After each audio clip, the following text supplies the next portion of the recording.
I offer my most loving pranams at Bhagwan's lotus feet. I pray to Swami that He gives us all the understanding. It's He who speaks, and it is He who listens to all of us. Elders, sisters and brothers, salam to all of you. Hope you've all had a heavy lunch. Because my material today is so heavy, I might sleep delivering it. So let's see.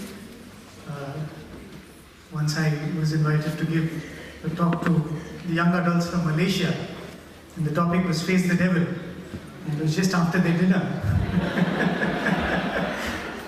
And I said, the first devil you're all going to face is how to overcome sleep. But let's see. There's always a balance that we need to strike between being interesting and being as true to Swami's message as possible. So in the course, if I'm going to lose a few of you, I think I'll have to live with that. I'm going to start with a very beautiful story, an incident which happened in the portico of Prashantanilayam, a very profound one, where Swami, as usual, was walking up and down the portico, speaking to some of the students, some of the elders there. There was this elderly gentleman. I think he was from South America, and he was very active in Swami's organization. And of course, he was a very successful businessman too. So he had come with, of course, I guess, his report of what is happening in that part of the world.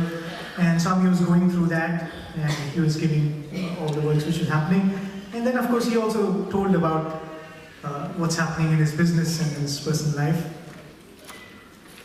And Swami surprised him with a question. Swami said, "How is your sadhana going on?" That shouldn't be a surprise. After all, the spiritual master, that's the most essential question that he needs to be asking and we need to be answering. But we sometimes are so lost that seems to be a question that's out of syllabus. Swami asked him, "So how's your sadhana going on?" And then this gentleman said, "Swami, I have no time for sadhana." He said, "I don't have no time for spiritual practices." So he said, "Why? Why is it that you don't have any time?" And he said, "Swami, I'm extremely busy in your mission." Right? He said, "Swami, I'm extremely busy in your mission because I'm probably the center president, I'm the director, I'm the convener, whatever it is." He said, "I'm busy with all of this, I'm busy with your mission." Swami gave a very surprised look and he said, "What is my mission?" He said, "What is my mission? That's interesting, you talking about my mission to me." So Swami asked, "What is Swami's mission?" This man was dumbfounded now. Then Swami started turning around and asking all the youngsters and students there, "Can anybody tell me what is Swami's mission?" And everybody was quiet. And then Swami said, "I am not a missionary, sir. I am not a missionary," Swami said. Then Swami said something which was very, very profound.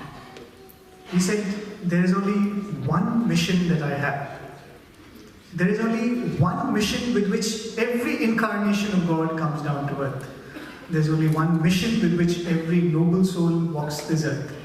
And that is to lead each one of you to your truth. That alone is my mission. Not to build hospitals, not to run universities, not to send speakers to Australia. It is to take each one of us to our truth, to show us who we really are." And if Swami was here, he would have said, to boomerang back to the source, right? So the question often comes, what path do we take? Right? That's the topic that's been given to me. They say, how do you choose a path? And we all know, Swami has said this, Sai, S-A-I, stands for service, adoration, and illumination. So can I pick any one of that? Can I do any one of those paths? How long should I stick to a path? Can I shift in between? Well, this gets too boring, so let me do something else for some time. Swami makes it very, very clear that there is no distinction. I still recall the first time I picked up Swami's Jnana Vahini. Right? It's supposed to be an extended discourse on the path of wisdom. Okay? Jnana Marga means the path of knowledge and the path of wisdom. And I was surprised at the number of times Swami mentions in that literature the value of bhakti or devotion. Here's a book on the path of Advaita, Jnana, that's what we think. But Swami kept on repeating how important a role bhakti or devotion plays in this path. So when it comes to Swami, there is no distinction between, that's all in our mind, karma, jnana, bhakti, dhyana. If you have a few more parts, you can add to that. For Swami, there is no distinction. I always like to give this example. Those of you who have been to Prashant Nilayam will probably be able to relate to it. In Parthi, we have something which is called the Gopuram Road. Right?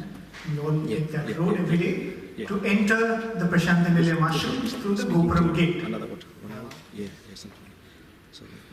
Just because the road is named after the destination, it does not make the road the only way to reach the destination. Right?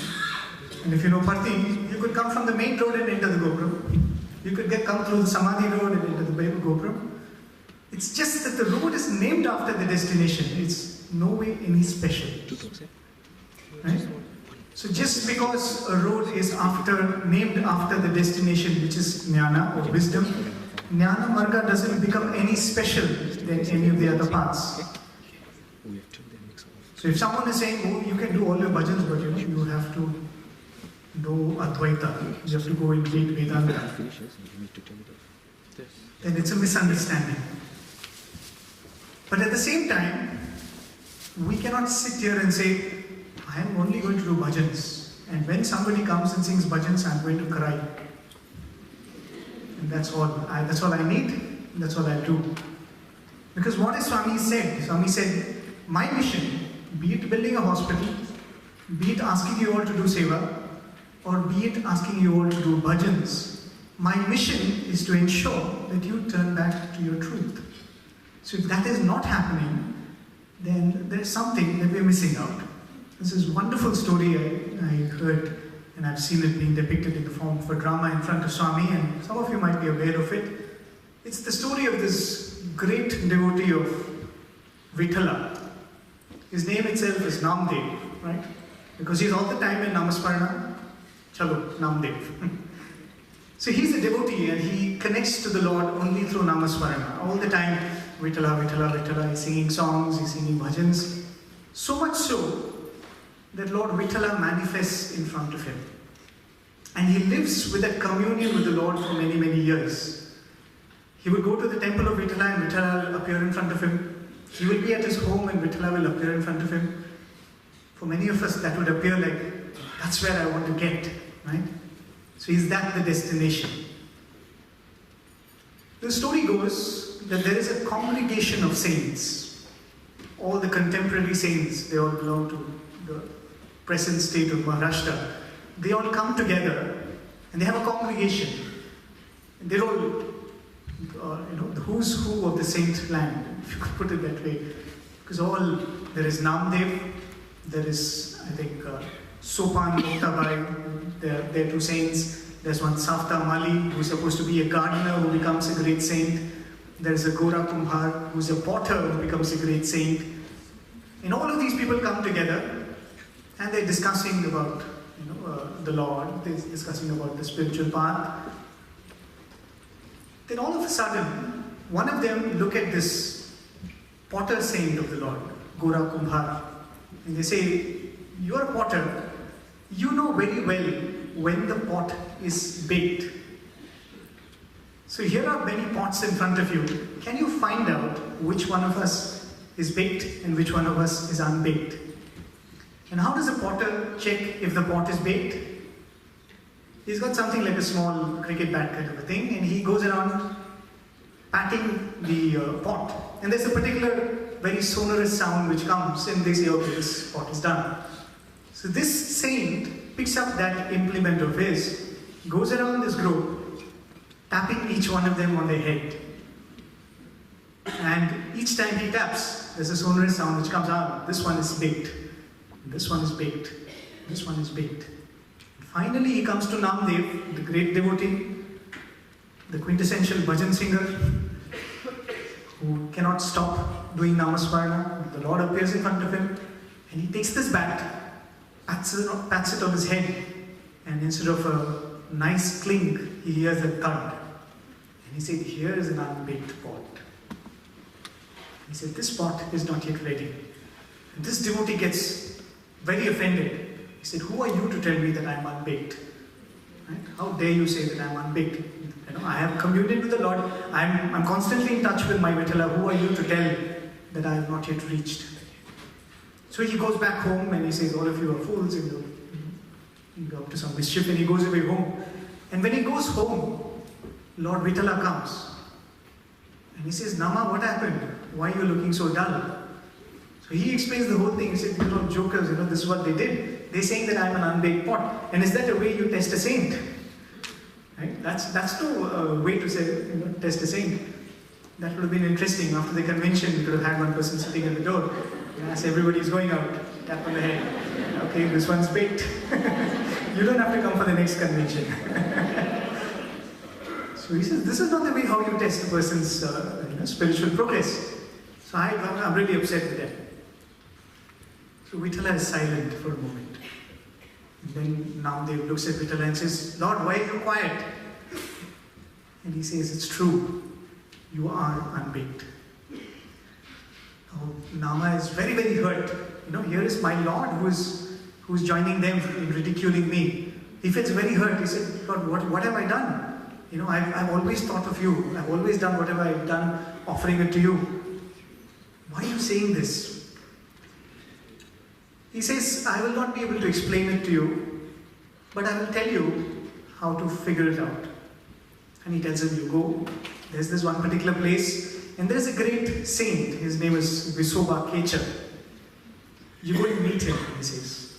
"Go and meet this saint." So this man goes in search of this Visoba Kecha, and after a long journey, he comes to one place where under a tree, there's an old man with a huge beard lying down. And the way he's lying down, the posture is very funny because he's lying prostrate with his legs on top of a lingam, right? A representation of Lord Shiva. There's a linga and he's put his legs right on top of the linga and he's like having an afternoon siesta. So he gets very offended. He said, "Oh, what are you doing, you stupid man? Don't you know that that's a symbol of divinity?" And the old man opens his eyes and says, "Oh, have I put my leg on a linga? I didn't realize that. Son, can you do me a favor? Can you just take my leg and put it down? I'm too old to do it myself." So Nama goes to him, he lifts his leg and he puts it down. And the place where he puts it down, another lingam appears. He's surprised to see that. So he takes the feet again, he puts it on another place, another lingam appears. And wherever he would put this Visoba Kecha's feet, there would be a lingam appearing there. And all of a sudden it strikes him. Brilliant idea comes. He sits down, he takes the master's feet and he puts it on his chest. At that moment, he sees what he had not been seeing all this while, like Sister Anosh was saying this morning. He realizes that the Master, the Lord, was not different from him. He and the Master was one. So he goes back to his hometown, and now he doesn't go to the temple. Why would you go to the temple when you know that Swami and me are one, right? So after a few days, Vittala comes. Right? What happened? Why have you not shown up? And the moment he sees Vittala, he says, "You thief, you cheated me all this while. You never told me that you and I are one." He said, "Now I know, and now I will not be fooled." And then Vittala says, "Now you're a baked pot." And he says, having realized this truth, go around and sing my name. And there's a wonderful, this is about devotional singing, right? It's not about the music. It is not about the tears. It is not about thinking of Swami, and it's very easy to become very emotional thinking of Swami, right? We're all there. But never to forget sight or lose sight of the fact that we're trying to understand this reality, who we are. And the story goes that at one point, Namdev was sitting and he's writing his poetry. He used to write beautiful poetry in Marathi. He's writing all of his abhangas in praise of Lord Vittala. So his wife, as dutiful as all wives are, she would always pack his lunch and give it to him, because you don't know where he is. One day he'll sit in the temple, one day he'll be up in the mountain. So she'll always pack his lunch before he leaves home. He'll take this, sit wherever you are and do your namasmana, but please eat your lunch. So one day he's sitting in a busy marketplace and there is this parcel of rotis, right? Dry, thick rotis in a cloth tied up next to him. And as he's sitting there and writing these abhangas, one dog comes, picks up one of the rotis and starts running. And what does Namdev do? He takes to his heels, he starts running after the dog. And the whole town is seeing this funny sight of this dog taking a roti and running and the saint chasing the dog. And they're all wondering what happened to him. We thought he's a great man, he's a great saint. He's running after a piece of roti and that which the dog has taken it away. Why can't he just say, let it have it? So he chases this dog all around the town and finally comes to a point. And the dog, I think, is out of breath. So the dog stops. And then he looks at the dog and he says, Vittala, the rotis are dry. I've brought ghee for you. He looks at the dog and says, Vittala, here is ghee for you because that roti is very dry. And then the dog says, O Nama, I could not escape your eye even in this form. Right? So when we do bhajans, that is the purpose. When we do seva, that again is the purpose. Right? That is what we are trying to reach. Swami would often say, what is the difference between doing seva in the Sathya Sai organization and elsewhere? This is the difference. We are not trying to serve anybody. We are always, every day, wherever we are, only trying to serve Swami. And the other person is only incidental and instrumental. Right? So does bhakti have no role in all of this? Of course it does. Right? Because when we were all students, Swami would often come and say, keep your focus on me. Constantly keep thinking of Swami. Keep Swami's figure on your mind. And Swami would even go to the extent of saying, I've taken such a beautiful form so that you can always think of me. Right? So it's so easy to fall in love with Swami. That's what Swami would say. I've taken such a beautiful form, now why you want to sit and think of Shiva and all of that. And Swami had once come and told the student, meditation, very easy. Close your eyes, think of Swami. Think of Swami's beautiful hair. Slowly come down and think of Swami's broad forehead. Come down and think of that small bump in between Swami's brows. Look at those beautiful eyes. Imagine that wonderful nose which probably will not look as beautiful on anybody else's face, right? But everything together, that smile. And then Swami said, then there's the neck. And zoop, you can come off to the feet. There's no paraphernalia in between. Because he said, if you have to think of Lord Vishnu or Lord Shiva, you have to think of this hand, what is there in this hand, what is there behind. He said, see, I've made it so simple for you. Just think of me. But the same Swami who said this, one of my teachers was saying that he was brought up in this idea that you should always think of Swami, always crave to have Swami's presence, be next to Swami, speak to Swami. One day Swami calls him for an interview, all alone. Usually he'll be part of a group, but one day Swami calls him all alone. And Swami takes him inside. And he goes inside the interview room, Swami follows him. And Swami closes the door, latches, turns to him.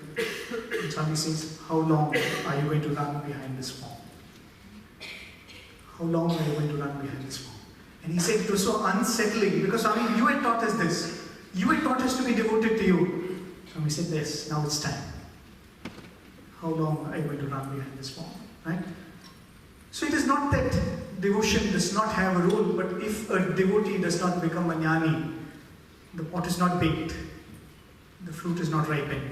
Right? That's precisely what Swami says in Jnanavayani. He says, the raw fruit is bhakti and karma, the ripened fruit is jnana. Right? In fact, I came across this wonderful verse which another great saint of Maharashtra, Tukaram, he writes, he's supposed to be a great devotee, right? He's supposed to be someone who's constantly singing the name of the Lord. In fact, once, it seems when Swami was talking to the students, he said, Tukaram is a great Advaitin, Swami said. He's a great jnani. And look at these beautiful verses that he writes. He writes, of course, I'm not going to do it in Marathi. If Amai can sometime do it, maybe he'll do that. I'll read out the meaning of that. He says, smaller than the smallest atom and infinite like the sky is Tuka. I swallowed my body and this delusory form of the entire universe with it. I gave up the triad of the knower, known and the knowledge, and the self-effulgent supreme revealed itself like a lamp in a lit pot. Now, this body that is called the Tuka remains only for others' welfare. What a beautiful thought. These are words of a devotee. He's saying, I've swallowed this body, which means I've transcended this body. And when I transcend this body, I transcend the whole illusion. Now I don't need this body, but I retain it to serve others. So can we parcel devotion and keep it aside? It's not worked. It's now time to look within and start seeing deeper into the truth. There's another very interesting story. This time the story is about another devotee, Ramakrishna Paramahamsa. And we all know him. He's so attached to the mother. He's all the time crying like a baby, and he's so very drawn to that form of the mother. And he's like a child in the mother's lap, right? So one day, a great Advaitin, Vedantin from the Himalayas, he comes along and everybody's talking about this great saint, Ramakrishna Paramahamsa. So he wants to go and see who's this chap. And he comes there and he's distraught to see him crying like a baby in front of the statue of the mother. And he's behaving like a child. And then he calls Ramakrishna and he says, what are you doing? You're such a fool. Don't you know that the form of the mother is a Maya? Don't you know she is also an illusion? And Ramakrishna is very hurt by this. He said, how dare you say this to me? And he goes crying to the mother. He says, he's shedding tears and mother appears in front of him. And the mother asks, what happened? Why are you crying? He says, this fellow, his name was Totapuri. Right? He was a great sannyasi. He says, this Totapuri comes and tells that you're an illusion. The mother smiles and says, yes, this form too, however sweet it may be, it is an illusion. So now Ramakrishna goes back to Totapuri and he says, Master, accept me as a disciple and teach me to go beyond this illusion. So Totapuri sits Ramakrishna down and makes him meditate.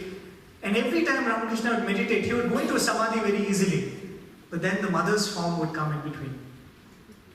And Totapuri would ask Ramakrishna Paramahamsa, what do you see? I see the beautiful form of my mother, he would say. And Totapuri would say, go beyond the form, go beyond the form. And he'd say, I'm not able to. At one point, he gets so frustrated, he takes a small piece of glass which is lying there and he makes a scar on his, between his brows. And he says, where it hurts, concentrate your mind on that point. And when the mother comes, take the sword of your discrimination and tear that veil. He says. That's exactly what Ramakrishna does. The mother comes in a form and he imagines himself taking the sword of discrimination and tearing it apart, and then he goes into Nirvikalpa Samadhi. But here comes the surprise for the Advaitin. Seeing Ramakrishna go into that Samadhi, he wonders now, it took me 30 years to get to this state. How did he manage to do it in 3 days?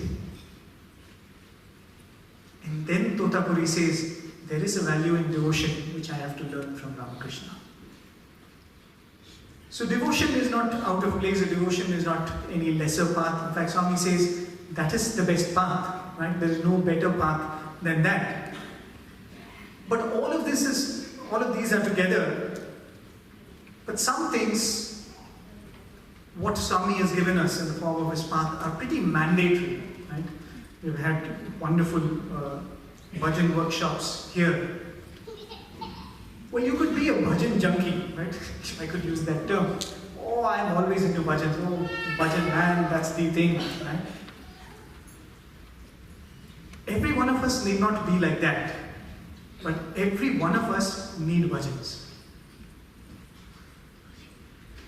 You could be a fitness freak, spending 3 hours, 4 hours in the gym every day, right? And they don't think about anything else. They're only thinking about what goes in and how they build their muscles. You need not be a fitness freak, but every one of us need fitness, isn't it right? I might not spend 3 hours in the gym, but I need my morning walk, I need my morning yoga, whatever it is, to keep this body fit.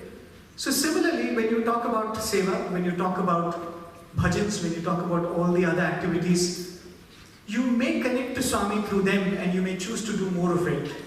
But even if you don't connect to Swami through them, you will have to do a little bit of it. Because each one of these has a role to play. We cannot say that, oh, I'm a devotee of Swami and not serve the society. And Swami wrote his very beautiful letter to his brother way back in 1947, and Swami was 21 years old. Swami wrote in that, it was basically a description of his avatar. He said, "Be the sadalakaina penubada toliginchi lemini bapute premanaku." He said, to alleviate the poverty of the poor and give them what they lack is the task I love to do.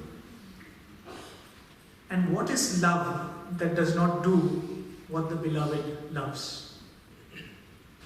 How can I say that I love Swami but not do what Swami loves? So some of these things we may connect to Swami and choose to do more of it, but even if we don't, we have to do a little bit of it. I once met a very interesting gentleman when we were going for Gram Seva as part of the alumni activity in Prashanti Nilayam.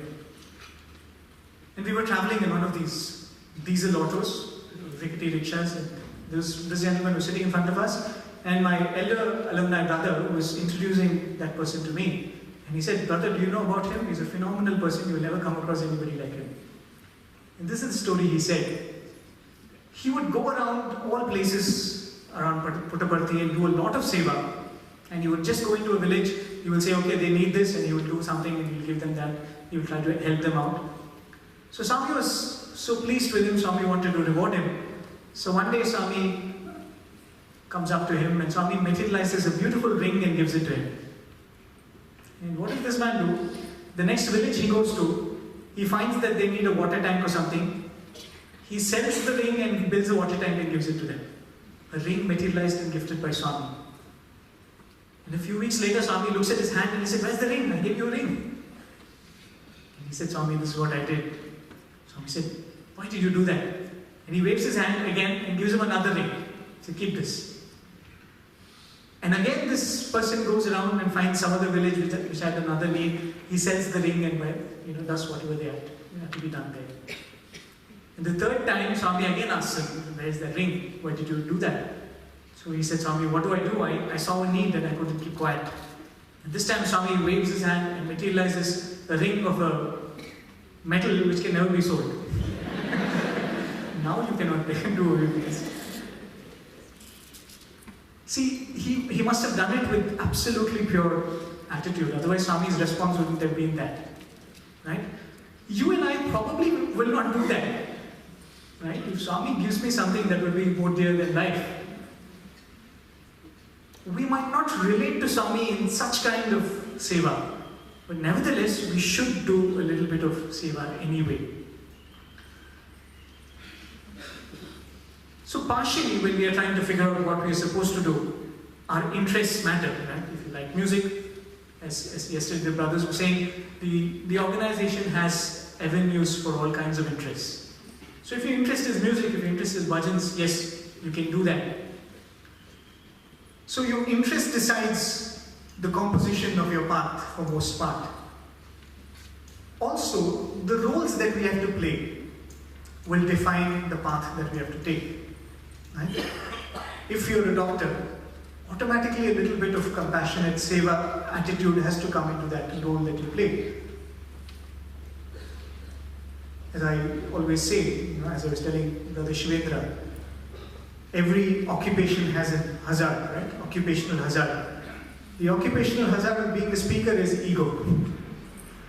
You finish a talk, you go there and somebody says, "Oh brother, you spoke really well." Thank you. So we're always dealing with that. We have to constantly tell ourselves, "No Swami, it was you who spoke. It was you who spoke. Not me, not me, not me." But just because I'm afraid of that ego, I cannot run away from the role. I have to play the role and deal with the problem. Right? So sometimes the roles define how we approach the path. But is there a general definition of what the path is all about? How do you go about your path? As I said, Swami was saying that the only reason why the Lord comes down is to take you back to your truth, to your reality. And it's, I think, a no-brainer that what stops us from going back to the reality? It is our mind. And what in the mind stops us? It is our ego. And Swami would say body consciousness, right? So there are several ways of looking at this. This is probably just one of the examples that I'm going to give. There's several ways of approaching this. What is the path? What are we trying to do? But since I was told the young adults have gone through the 1990 summer course, I have chosen to explain it in this way. So young adults, ready for a pop quiz? Swami gives a very beautiful analogy of the mind. He compares the mind to a day-to-day object that we use. What is that? Nobody? Swami compares the mind to a mirror. Right? Swami says the mind is like a mirror, and it's a very interesting way, even if we keep this in our mind, that the mind is a mirror, the way we will look at life will be very, very different. There's a very beautiful verse that Swami often quotes in his discourses, Vishwam Darpana Drishyamana Nagari. Right? It's a verse from the Dakshinamurti Shloka, which means the whole world, as someone very beautifully explained it, imagine you're driving in your car, you're leaving a city behind, you're driving out of Sydney, you're driving out of Melbourne, whatever, you're driving out of the city, and in the rear view of your mirror, of your car, you can see the city behind you. Right? The lights of the city probably are behind you. So, the person who composes this, he says, the whole world is like you seeing a reflection of the mirror. None of us see the world directly. We all are seeing it off the mirror. And what is the mirror? It's our mind. So each time I speak to a person, I don't see the person. I see the person's reflection on this mirror. Each time you speak to me, you don't see me. You see my reflection on your mirror. And all the problem starts with a mirror. If it's a perfect mirror, no worries. You will see the world as it is. You will not run behind it. You will see a person as he is or as she is. But the problem is with the mirror. And Swami says the mirror has 3 flaws. Young adults, what are the 3 flaws? 3 flaws of the mind. Mala, Vikshepa and Avarna. It's not coming from a young adult.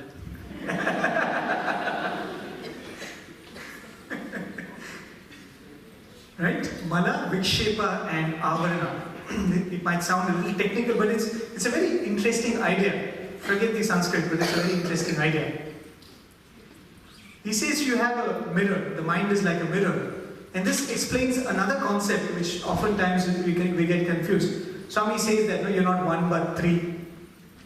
Right? Swami says who you think you are is the body, who others think you are is the mind, and who you really are is the Atma. So often we wonder, why is what others think I am is the mind? Because I am witness to my thoughts more than anybody else. The reason is this, because when people look at you, they look at your reflection in their mirror, and they are actually looking at you through your mirror too. It's a bit complex, right? Imagine I'm here, I have a mirror next to me, and you're standing there, and you have a mirror with you. So I am looking at this reflection. The reflection I'm seeing is actually of the mirror. And what is on the mirror? It is you. Right? It's a double reflection which is happening. So imagine the amount of confusion. And that explains why we have so many problems when we interact with each other. Right? First of all, we don't understand each other. And then we are looking at each other through our mirror, through your mirror. And if the mirrors have flaws, that's how much more confusing it gets. So Swami says this mirror has 3 flaws. And one of the things he says is mala. Mala is, sounds like a difficult word, but it is nothing but a thick layer of dust on the mirror. It's the most irritating thing, right? You know, thick layer of dust, or you have these watermarks on the mirror, and you're not able to see your reflection clearly. So Swami says mala is that dirt on the mirror. How does the mirror of the mind become dirty? It is because of the actions that we have done over many, many lifetimes. So that adds, all the bad actions that we have done, add a layer of dirt to the mirror. And Swami also says it is based on the food that we eat. And that explains why Swami lays so much emphasis on not eating non-vegetarian food, on not eating very tamasic food, and not intaking intoxicants. Because Swami says, imagine you're trying to clean the mirror, but on the other hand, you're dirtying it through all of these habits. So Swami says, what you take in the form of food and in the form of your senses dirties this mirror. So Swami says, to deal with mala, you have to ensure that no more dirt comes onto it. So have good company, see the right things, read the good books. Right? I'm just saying all of this because these are all essentially part of the path. And Swami has never made us follow anything which is irrelevant. And no part of Swami's message is irrelevant, and if we think so, we have not understood it. Right? So Swami says, see good, be good, do good, hear good, don't gossip, don't talk ill about others. All of this is because you don't want to dirty this mind even further. That's only going to make it even more complex to us. Right? And another very important point, the food is not only about, is it organic, is it vegan? No, that is not the only thing. How do you procure the food? Have your actions been righteous? How have you earned your living? Have you earned it in a righteous manner? Because those things also get into the food. And when you eat that food, it adds to the mala. So one is you stop the mirror from getting dirtier, and the other thing is give it the right kind of inputs. So Swami says, read the right kind of literature. Listen to more of Swami's discourses. Read more about Swami. Because these are ways by which you're also cleaning the mirror. So that is mala. And next comes vikshepa. Vikshepa is nothing but, imagine you have a mirror, you're standing in front of it, and the mirror is constantly shaking like that. Is it of any use to us, a mirror that constantly shakes? So Swami would say, vikshepa is the wavering nature of the mind. It is not able to stay in one place. So you have to still the mind. So how do you still the mind? Swami gives a very beautiful analogy, which I'm sure the mothers will be able to relate to. Swami says you have a little child at home, and the child is running all over the place, right? From this room to that room to the garden and all over the place, and you want to feed the child. You've got food on a plate and you're trying to feed the child. So Swami says, what is the first thing that you do? You have to run behind the child, catch the child, make him sit on a chair, and probably strap him up so that he doesn't run further. And then you feed. So Swami says you're trying to feed something which is good to the mind. So it's very important to steady the mind first. You have to catch the mind and make it sit. So the steadiness of the mind, of course, the perfect stillness like what they spoke in the morning, that will come very later. But even for the basic works that we do, we need a little bit of concentration and one-pointedness, right? So Swami says, the first thing is you have to catch the mind and make it sit down. And for that, what do you need? All the meditation practices that we do, and Swami would say, Shravanam, Kirtanam, Vishnu Smaranam, the Navaveda Bhakti which you heard Swami narrate, forms of worship, even sitting down and doing something very ritualistic, it's because your mind is all concentrated on what you're doing. It steadies the mind, right? So even if I'm not a person who can relate to rituals, I'm sure many of you would be like that, but it doesn't matter. Sitting down through a process, if someone else is doing a homam or yajna, or someone else is doing a very elaborate Buddhist worship, it will really help for us to sit there and be a part of that worship, because it has a role in this mind training that we are going through, right? So Swami says Vikshepa is that. Of course, you might say that, I have other forms of meditation. The work that I am doing is drawing all my attention. But if you're able to do a good work, if you're able to do seva, or if you're able to do something spiritual in the form of steadying the mind, it's a double bonus, right? You're taking care of Mala and Vikshepa. So what you're doing, if you're sitting with your textbook and studying, yes, that will also help your steadiness. But if you're able to sit down and do Namasmarana or do Dhyana or meditation and think of Swami, it's a double advantage. You're steadying your mind, and also you're ensuring that the mind is also getting cleaned in the process. And the third thing is is the business end, right? Swami says, okay, you have cleaned the mirror, okay, you managed to mount the mirror on a steady wall and it's not shaking, but somebody comes and puts a cloth over the mirror. You still cannot use it. And Swami says that is avarana. If you put a black cloth over the mirror, and Swami equates it to our misunderstanding of who we really are. When I think I'm the body, when I think I'm the mind. So we've got the alignment of the mirror completely wrong. I'm looking at the mirror, but it is not showing me. It is showing something else. And I'm thinking it's me. So that has to be fixed. And Swami says avarana is an offshoot of pride. Before we probably come to that, the spiritual journey, when we're talking about the path, is twofold. We can talk of it as being twofold. One is spiritual transformation, or simply put, transformation. Self-transformation is the first leg of the journey. The second leg of the journey is self-discovery. To become good, to become a good person, to become a pure individual is very, very important. But we cannot stop at that. We will have to go to the second leg of the journey, which is self-discovery. And that's why there is this beautiful work called the Brahma Sutra. Right? Swami has also written Vahini on that. Sutra Vahini is a commentary on the Brahma Sutra. It's a very, very profound work. There's this saint who comes along and he says, there are too many Upanishads and they're telling all kinds of things, let me compile all of them to one. So that's the Sutra Vahini for you.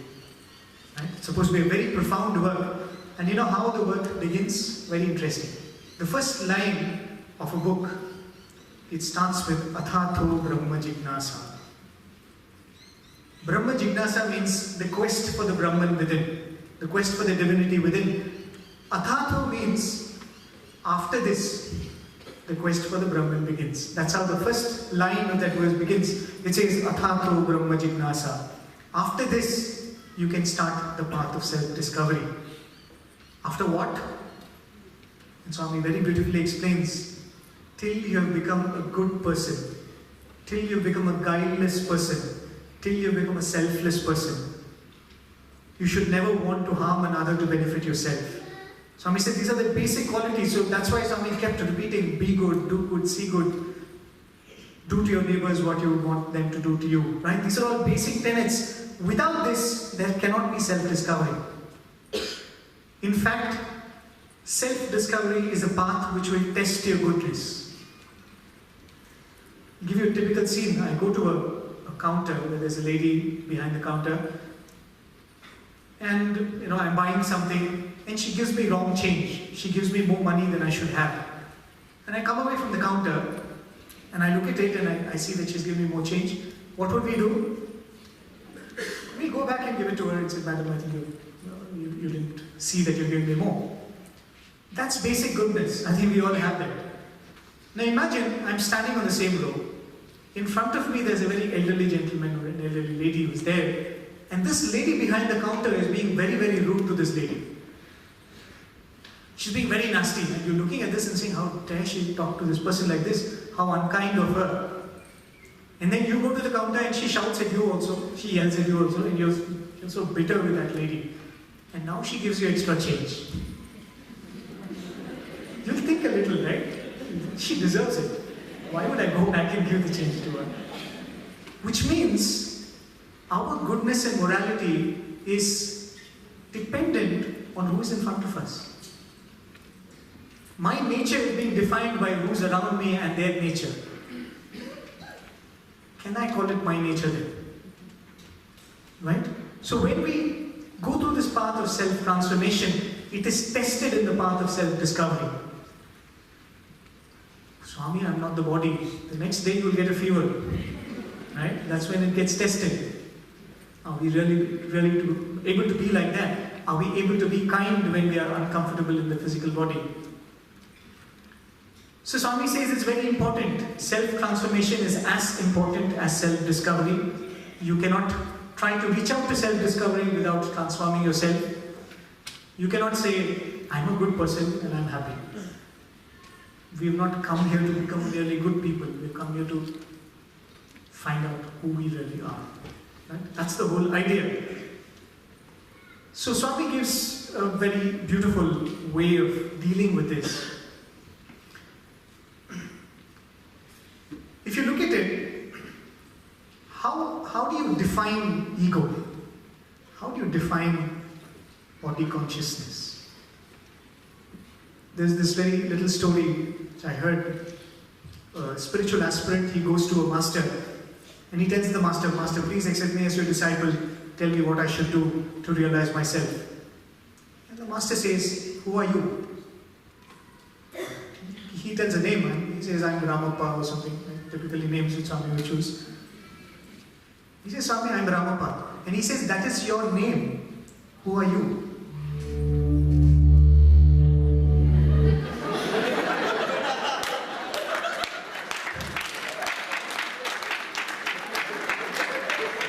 So who are you? So he says, that is your name, but who are you? Right? That's the question he asks. This man says, I'm a businessman. That's your profession. Who are you? And he says, I'm so-and-so's son. That is your antecedents. Who are you? So everything in life that we think is me is actually mine. It is not me. I think I am a speaker, but being a speaker is my role. I think I am a brother, but being a brother is my role. I think I'm a father, I think I'm a daughter, I think I'm a mother, I think I'm a grandmother. All of these are only roles that we play. Right? This is not me, but this is mine. So if you really look at it, the ahankara does not have any definition or form at all. Again, why is another pop quiz?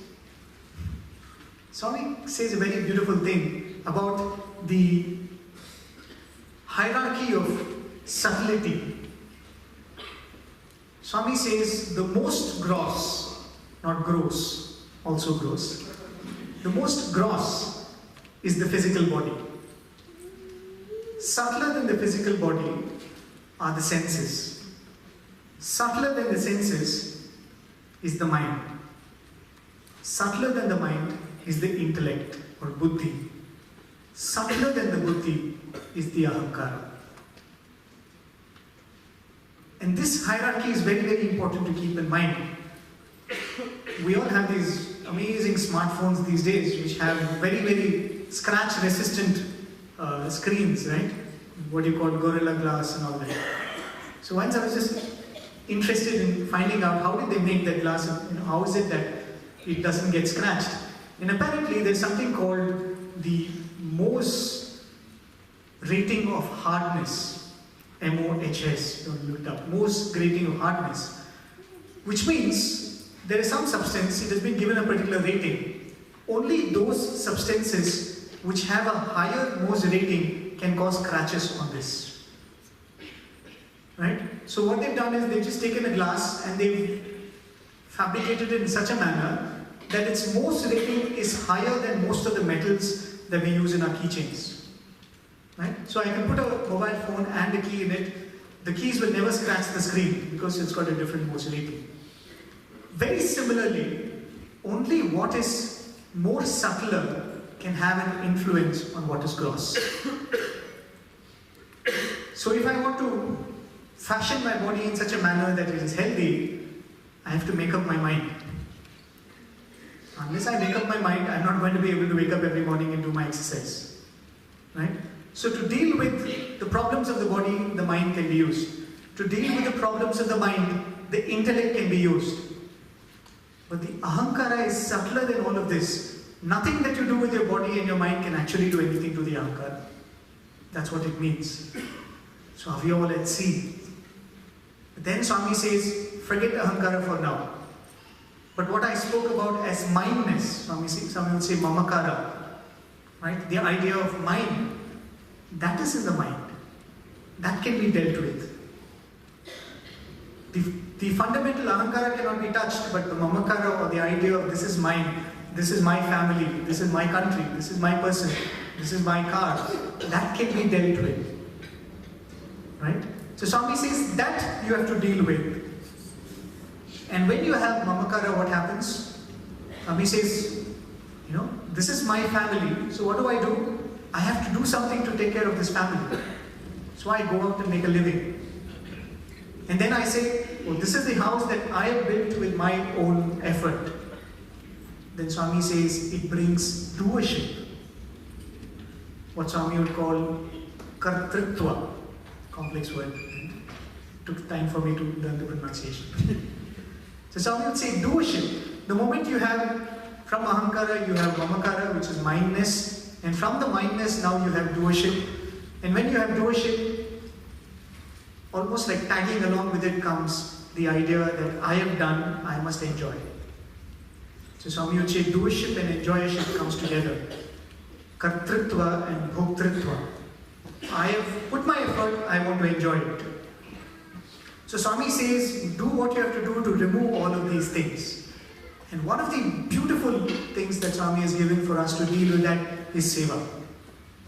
Right? When you go out and help a person whom you don't know who that person is, and that person is never going to be able to return the favor. So you're doing to absolutely sublimate the idea of mindness. I'm not doing this action for anything that is going to give me anything, but I'm just going to do it out of love. And when you do that, the doership also will eventually, you do it purely. In fact, there's a beautiful story that I recall. One of my friends was saying, they came as a part of a youth group to Swami, and they would come and tell Swami that Swami, we've done this particular seva in this particular village. And Swami would feel very happy. He said, oh, very nice, very nice. So they got the clue. So Swami is happy to hear this. So they went back, they did more seva, they came back, they told Swami, Swami was even more happy. And then they said, if Swami is happy to hear, Swami would be happier to see. So the next time they started taking photographs and videos, and they would make an album and come and show it to Swami. And Swami would see that album and his heart would be bursting with pride. Swami would say, very happy, very happy. And the album started becoming thicker and thicker with Swami's inspiration and encouragement. It came to a point when the album was really thick.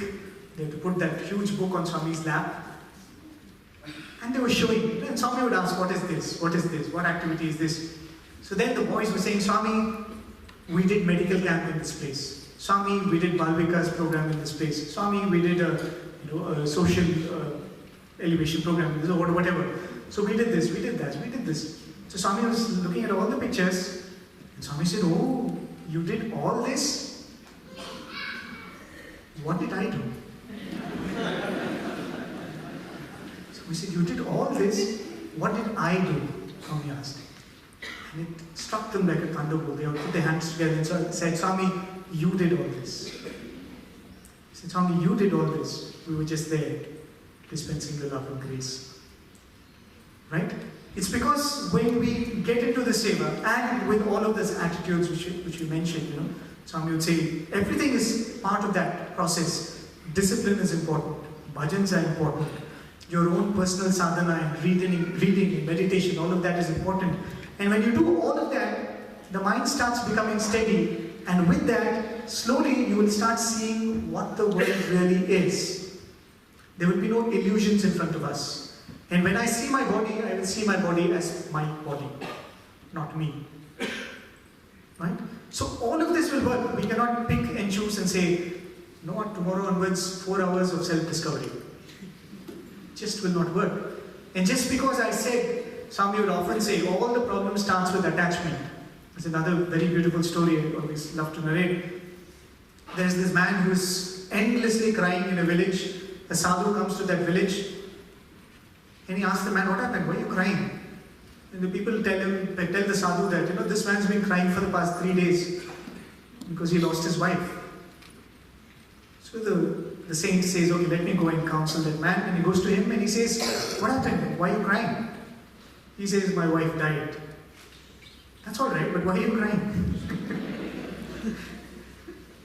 I don't know if that man was a married man who took to sannyas. So he said, why are you crying? He says, because my wife died. Oh. So he says, I heard that there was another lady who died a month ago. Did you cry like this for her? He says, no, I didn't cry like this because this is my wife. So what are you crying for? Because she's dead. Can't you see that? She's dead and I'm crying for that. And then the master says, you're not crying because she died. You're crying because you believe that she's yours. Because it is your wife you're crying. Because ladies are there, so many ladies have died in your village. You didn't cry for every one of them. So death is not making you grieve. Death is not the cause for your grief. But this idea that this is mine is causing the grief. So somebody would say that everything starts with this idea of mamakara or mindness. So what is the easiest thing we can think of? So what am I supposed to do? Just drop everything and run away. Right? Become a sannyasi. You're not my mother, you're not my father, you're not my wife, you're not my husband. That seems to be the easiest thing, right? But the beauty is, one of the most profound messages that Swami has given is that he does not approve of that. One of my seniors, who was also my teacher in college, he was telling, once Swami called him to give a talk in front of Swami, and he was speaking, and he would often have this habit of starting with a song, starting with a verse or a shloka. So he started. He said, there's a particular verse in the Bhaja Govinda, which is Sura Mandira Tarumula Nivasa Shaiya Bhutala Majinam Vasa. I'll tell you the meaning of that.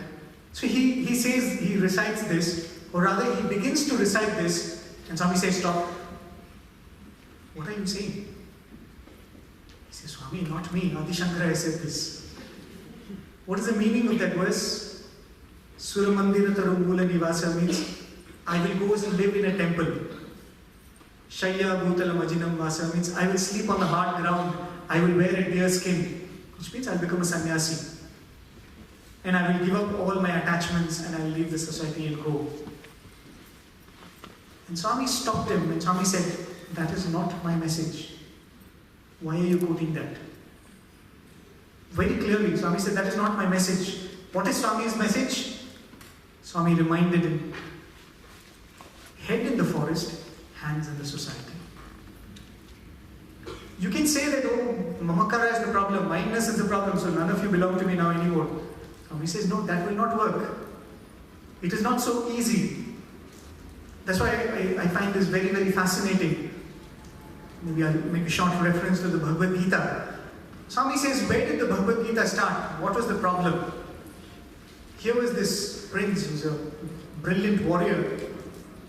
Suddenly he started becoming nervous because he felt the people in front of me are my people.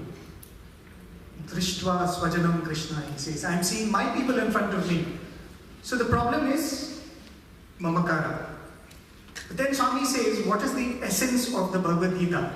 What is the essential precept of the Bhagavad Gita? Swami says, take the first word of the first verse, take the last word of the last verse, put them together and you get the phrase Mama Dharma. Right? Swami says, that is the message, do your duty. So it's a very paradoxical reply to a problem. Why?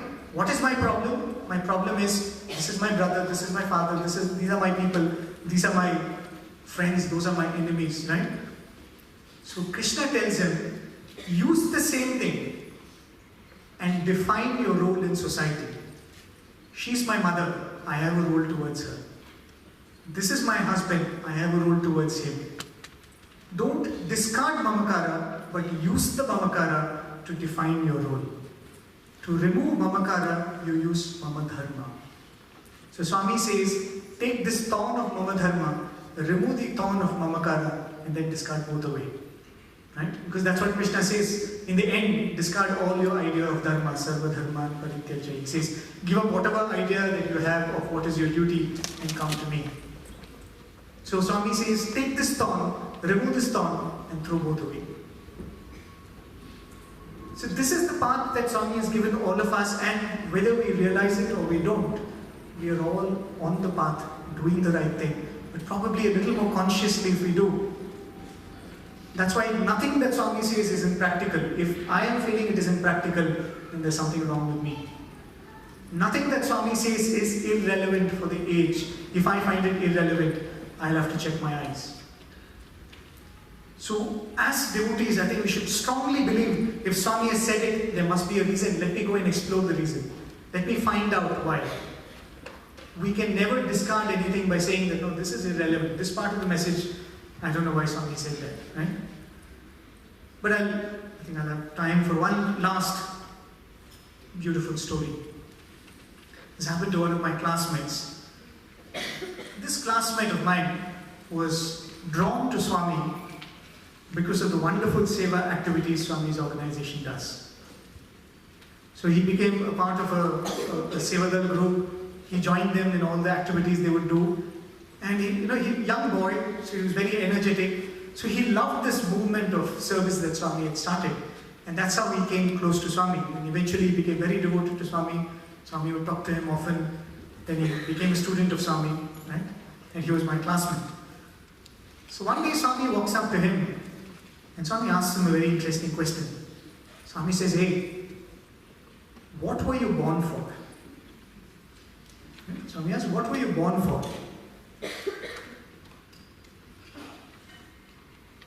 And then this boy says, oh, Swami, to be with you. Some gentle answer. Swami said, hey, tell properly. And then Swami asked, rephrase the question, because we all belong to the generation of multiple answers, right? We're not used to descriptive answers or essay writing. So Swami said, okay, I'll put it in a way that you'll probably be able to answer. Swami said, "Nuvu deni kosam puttavu. What were you born for?" And Swami says, were you born to earn a lot of money? Were you born to take care of your family? Were you born to do seva? Or were you born to listen to what Swami says? So by the time he heard the word seva, he did not hear the fourth option, I think. He said, yes, Swami, I am born to do seva. He said, hey, tell properly. I will repeat the question. Again, Swami asked, hey, what were you born for? Option 1, were you born to earn a lot of money? Were you born to take care of your family? Were you born to do seva? Were you born to listen to what Swami says? Swami is leaking the answer. When he came to the fourth option, he was more pronounced and loud, hinting that I want you to say this. Like that incident of the boy trying to say A and Swami saying oh.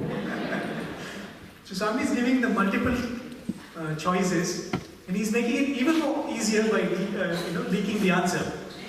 So he got the clue. He said, yes, Swami, I want to do whatever Swami tells me to do. Good.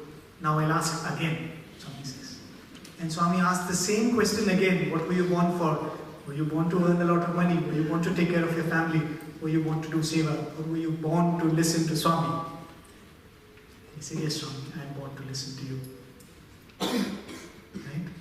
And Swami said, yes. Today I have given you this role. You play this role. Tomorrow if I come and tell you, don't do any more seva, will you listen? He said, yes, Swami, I will listen. Swami said, yeah, then aren't you born to listen to Swami? So that's what Swami said. All of this path I can theorize. As I said, there are many ways of telling this. But at the end of the day, all that it takes is to love Swami, right? And as I always like to say, love him today, sleep, wake up tomorrow, love him more. Sleep tomorrow, wake up day after, love him more. Nothing else is required really, right? Because if you love him, everything is filled with love. Everything that you do for Swami, whether it is bhajans, whether it is seva, you will do it out of your love for Swami, right? It's not like, I like to do this, so I do this. I enjoy doing this. Yes, that's a good for a starter. But eventually we should be able to say, I do whatever I do it only for Swami. Right? And that is all it takes.